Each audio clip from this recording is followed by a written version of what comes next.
Hey guys, welcome back to my channel SquareF Design. In this tutorial, we are going to learn how to create glass card effect in Adobe XD. The frosted glass effect is achieved by using a background blur. The blurring of the object gives a layout a sense of perspective, making the glass card effect look stunning. Before we begin, I have already created a simple gradient background to place the glass card. You can of course use your own background which you need. Let's get started. I am starting off by adding a rectangle over the background and changing the radius for the card's look.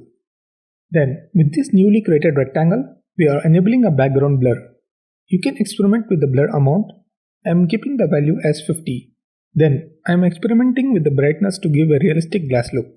I am keeping the value as 5.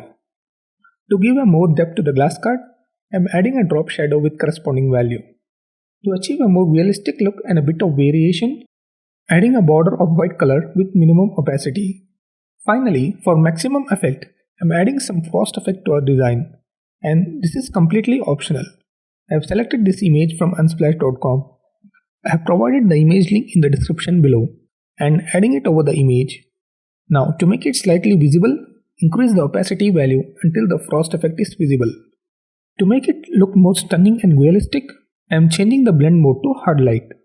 Again, you can experiment with your own blend mode based on how you want the glass card effect to look.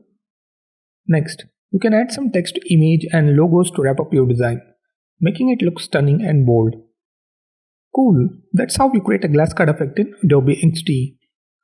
Hope you all enjoyed this video. Be sure to like the video and subscribe the channel. I will see you all next time.